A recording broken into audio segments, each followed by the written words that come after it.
Hello students, welcome to our series of grammar in use. This lesson is completely on present tenses.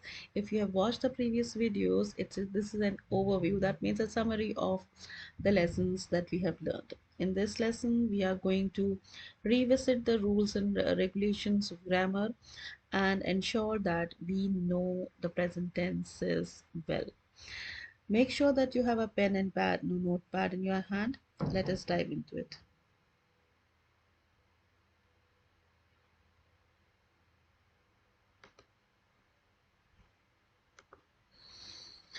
The present tense is overview that we have got simple present tense and the present continuous tense. We have covered these two tenses so far.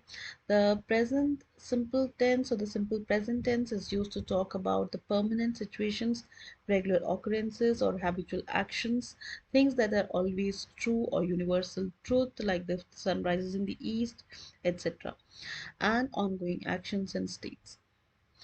And the present continuous tense is used to refer a temporary situation, repeated actions around the present moment. That means while you're composing the sentence, the action is going on and it's an ongoing action in the present moment. For example, it is raining in San Francisco right now. We have seen two sentences over here. Over here, the after the subject, we have the verb, and the verb takes an s along with it, and this is a universal truth that we have seen. And this is a temporary situation. It is raining in San Francisco. That means at the time of the sentence construction, the it was raining, so that is why the continuous action is shown over here. This has an auxiliary and the present participle, the verb with ing form. Let us see the present sentence questions. Present simple questions with be form. Be is an auxiliary with 11 such words. For example, am is, are, was, were, his, mm, has, have, had, do, did, does. In the present context, we use is, are, and am only, and are formed differently to form verbs. Now, for example, the be form are is used to which comes before the subject. Are you English is a question tag, and the answer would be yes I am or no I am not.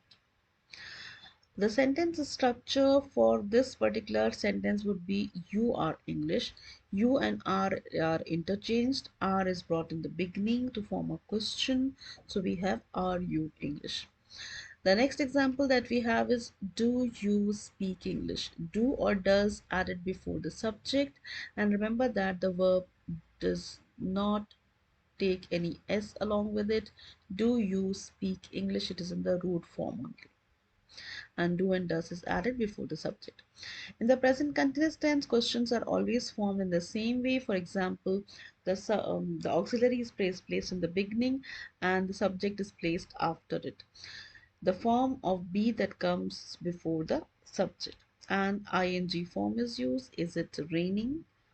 That is how the question is formed in the present continuous tense. The common errors or mistakes of adding s in the present simple present tense. For example, s is never added to the base form of the verbs when asking a question or making a negative sentence, even in the third person singular, he or she or it. Remember that the affirmative s is added to the base form in affirmative sentences only. He starts work at 7 is correct, where he start work at 7 where s is dropped, this is incorrect English. The base form without an s is only used for I, you, we and they. So we should remember that he and she will take an s along with it. Let us proceed. The present simple and continuous tenses are used in different situations. There are different ways to form questions and negatives. So these are the tenses that we are going to refer, and you may refer other videos pertaining to it in order to develop a better understanding. Let us see how the sentences are constructed. Uh, Giorgio plays golf every weekend. This is a repeated action, so that is why plays s is added to it. Julia's playing lots of golf these days. This is a repeated action happening around the present moment. So that is why is used and ing with the verb is used. Robert lives in London. This is a continuing state. At the moment, Robert is watching TV. This is an ongoing action in the present moment. The next pointer that we have is the present negatives. Present simple negatives with the be form are formed differently from other verbs. For example, I am not French. Not is added after the be form. Am is the be form here and not is added soon after it. I do not speak English. Do not or does not is added between the subject and the main verb.